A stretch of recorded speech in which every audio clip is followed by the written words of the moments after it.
Hello and welcome. This is our fifth tutorial in which we are going to deal with the divs, spans and some image properties. तो इस वक्त screen पे आप देख सकते हैं मैंने यहाँ पे एक वेब पेज ओपन किया है। सबसे टॉप पे एक हेडिंग है, उसके बाद एक अनऑर्डर लिस्ट है, उसके बाद एक और हेडिंग है और फिर कुछ इमेजेस हैं। तो इसका सोर्स कोड आपको मैं दिखा देता हूँ, वैसे भी आपको ऑलरेडी पता होगा। तो ये इसका सोर्स कोड है। यहाँ पे स्टाइल में देखें मैंने इसकी थोड़ी सी एक्सटर्नल स्टाइलिंग की है। यहाँ पे आप देख सकते हैं कि सबसे टॉप पे है हेडिंग 3 का बैकग्राउंड कलर है पाउडर ब्लू। उसके बाद फिर मैंने यहाँ पे उसको कंट्रोल किया अनऑर्डर लिस्ट, उसको बैकग्राउंड कलर दे दिया 10। फिर इमेजेस में मैंने बजाय इसके कि मैं इनलाइन जाके सब में चेंजिंग करूं, तो मैंने यहाँ पे एक्सटर्नल में जाके एक ही दफा इमेज का टैग यूज किया, बॉर्डर 3 सॉलिड px ग्रे, उसका बॉक्स शेडो दिया और मार्जिन लेफ्ट 20 कर दिया ताकि इनमें थोड़ा सा गैप आ जाए।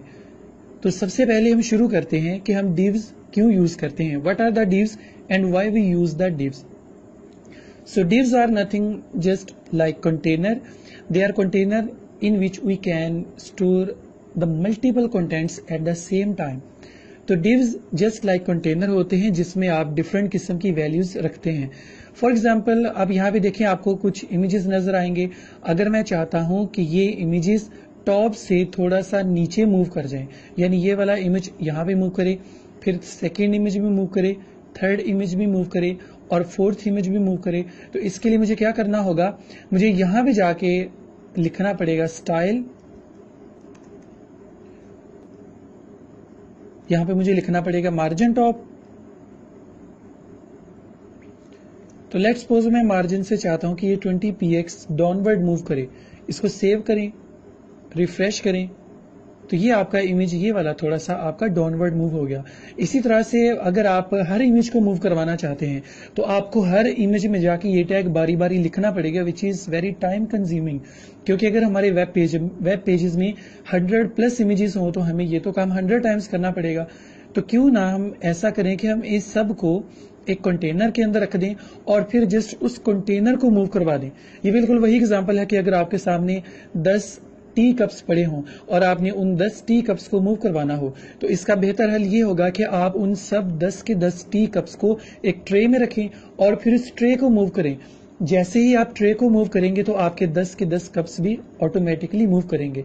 तो tray is just like div and the cups are just like the contents that are used within the div।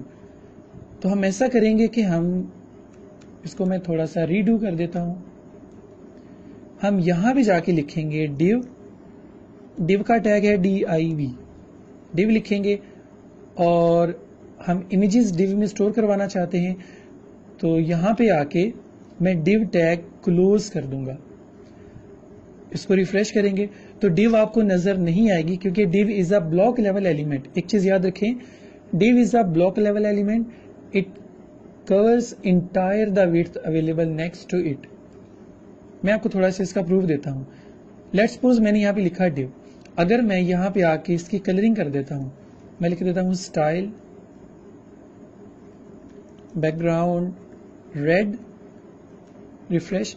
जैसे ही हम इसको रिफ्रेश करेंगे तो आपको ये रेड कलर की एक div, एक कंटेनर नजर आएगा और ये ब्लॉक लेवल है। ब्लॉक लेवल का मतलब देखिए, इमेज तो हमारा यहाँ पे खत्म हुआ था तो div तो यहाँ पे रुकनी चाहिए थी, लेकिन div क्या करेगी, div इससे अगली जितनी भी स्पेस अवेलेबल होगी it will cover entire space available next to it. तो इसलिए div is called block level element because it covers 100% width available to it. यहाँ पे हम थोड़ी सी स्टाइलिंग करेंगे। यहाँ पे आप देख सकते हैं आपको यहाँ पे कोई भी गैप नजर नहीं आएगा, तो आप यहाँ पे जाके लिख दें पैडिंग टॉप। पैडिंग टॉप का मतलब कि हमें टॉप से कुछ जगह चाहिए। लेट्स सपोज मैं यहाँ पे लिख देता हूँ 30 px, तो वी कैन सी दैट कि टॉप से हमें 30 px स्पेस मिल जाएगी। अगर आप बॉटम से भी चाहते हैं तो फिर आप यहाँ पे जाके लिख दें, पैडिंग बॉटम, इसको भी 30 px कर दें, तो यहां से भी आपको 30 px स्पेस मिल जाएगी। अगर आप लेफ्ट से चाहते हैं तो फिर यहां भी जाके आप लिख दें पैडिंग लेफ्ट,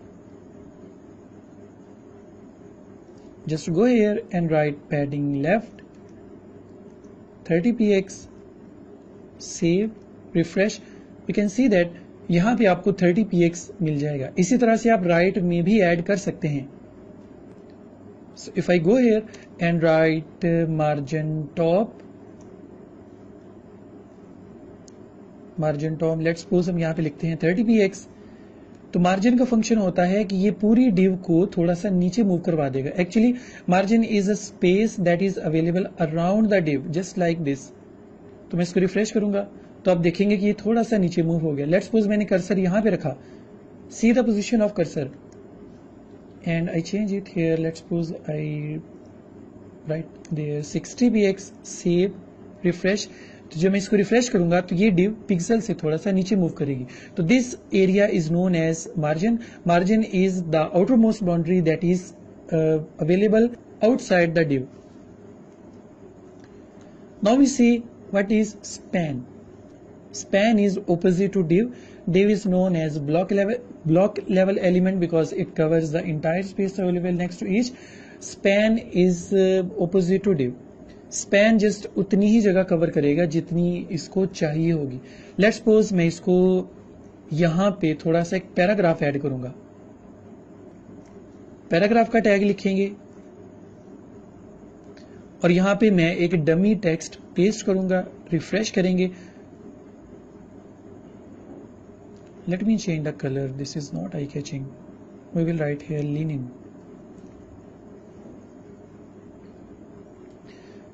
तो स्पैन का बेसिक फंक्शन ये होता है कि आपने अगर किसी खास जगह पे जाके थोड़ी सी चेंजिंग करनी है. लेट्स सपोज यहाँ पे एक वर्ड है जैसे dummy. I want this text in red colour. Just dummy. Dummy should be in red colour. तो इसके लिए हमें क्या करना होगा, आप यहाँ पे जाएंगे डमी में. डमी में जाने के बाद आप यहाँ पे ऐड करेंगे स्पैन, SPAN, स्पैन. और डमी के बाद यहां पे जाके हम स्पैन टैग को क्लोज कर देंगे, \स्पैन. तो हम चाहते हैं कि डमी हमारा रेड कलर में शो हो. तो स्पैन में जाने के बाद हम लिख देंगे स्टाइल और यहां पे हम लिखेंगे कलर, सॉरी डबल कोटेशन के अंदर लिखेंगे colour red, save, refresh. So we can see that just dummy is of red color instead of entire paragraph. इसी तरह से आप यहाँ पे किसी भी चीज को इनलाइन स्टाइलिंग ऐड कर सकते हैं with the help of span. Let's suppose मैं यहाँ पे एक वर्ड है, यहाँ पे लिखा हुआ है 1960s. We want this 1960 as green color. तो what we have to do? We have to go to the target place. Here I will write span और यहां पे हम span को क्लोज कर देंगे, \span. Press enter to take it to the next line. यहां पे हम लिखेंगे style,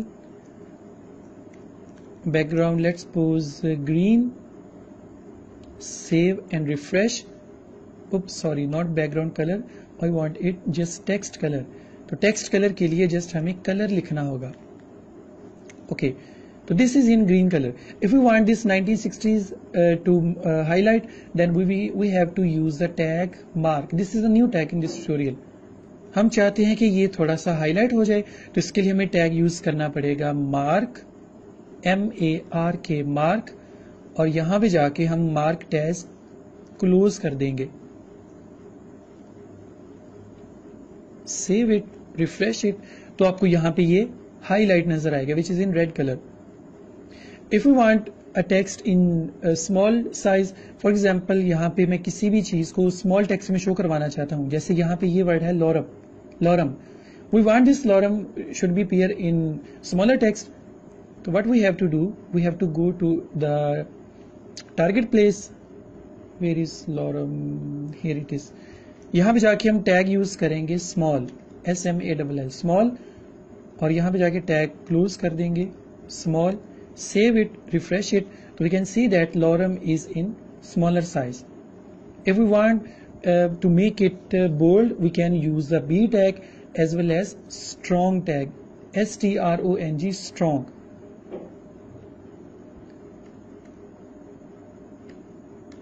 I am making it redo. So we will write here strong and strong tag close कर देंगे. Save it, refresh. We can see that this is in bold color, which means this is a strong color. और हमारी last चीज कुछ images की properties. देखिए यहाँ पे जब मैं इसके ऊपर माउस होवर करूंगा इसका कोई भी इफेक्ट शो नहीं होगा. It is same as it is. So let's have some fun. यहाँ पे जाके मैं लिखूंगा, लेट्स सपोज मुझे चाहिए कि जब मैं इस इमेज पे माउस रखूं तो माउस का जो कर्सर है वो हैंड में चेंज हो जाए. तो इसके लिए यहाँ पे हमें जाना होगा स्टाइल में. यहाँ पे जाके हम लिखेंगे इमेज. इमेज के बाद हम लिखेंगे colon hover. Hover means when we keep the mouse over it, what should happen? तो यहां पे मैं लिखूंगा cursor pointer. Cursor means the mouse and pointer means the hand sign. Save it, refresh it. जब मैं इस पे माउस रखूंगा तो देखें अब यहां पे हैंड का सिंबल शो होगा. यहां पे हम एक चीज ऐड करते हैं, box shadow. Box shadow. Let's suppose I write here none. None means the box shadow should not be there. Refresh it. So we can see that the box shadow suddenly disappears. अगर हम चाहते हैं कि ये suddenly disappear ना हो बल्कि इसमें थोड़ा सा गैप आ जाए तो यहाँ पे जाके आपको लिखना होगा transition. Transition means delay. Transition में हम लिख देंगे 0.3s means 0.3 second. Save it, refresh here. तो यहाँ पे आप देखेंगे कि ये टाइम थोड़ा सा कम ले रहा है, विच इज 0.3 सेकेंड. अगर मैं यहाँ पे टाइम और भी थोड़ा इंक्रीज कर देता हूं, अगर मैं यहाँ पे लिख देता हूं let's suppose 0.5 second, refresh it. Let's make some beautiful change. Here I will write it as border radius. We want the border radius 10 px. Save, refresh. तो जब आप इस पे माउस ओवर करेंगे तो आपको ये कुछ देखें, इसके एजेस, इसके कॉर्नर्स देखें, कॉर्नर्स विल बी चेंज. यहां पे जाके अगर मैं बॉर्डर रेडियस लिख देता हूं 50%, सेव, रिफ्रेश, तो it will be change into some other shape. तो ये था हमारा ट्यूटोरियल जिसमें हमने देखा डिव्स, स्पैन्स और कुछ एनिमेशन इफेक्ट्स. तो की प्रैक्टिस. इंशाल्लाह आपसे मुलाकात होती है नेक्स्ट ट्यूटोरियल में. तब तक के लिए अपना ख्याल रखिएगा. अल्लाह हाफिज.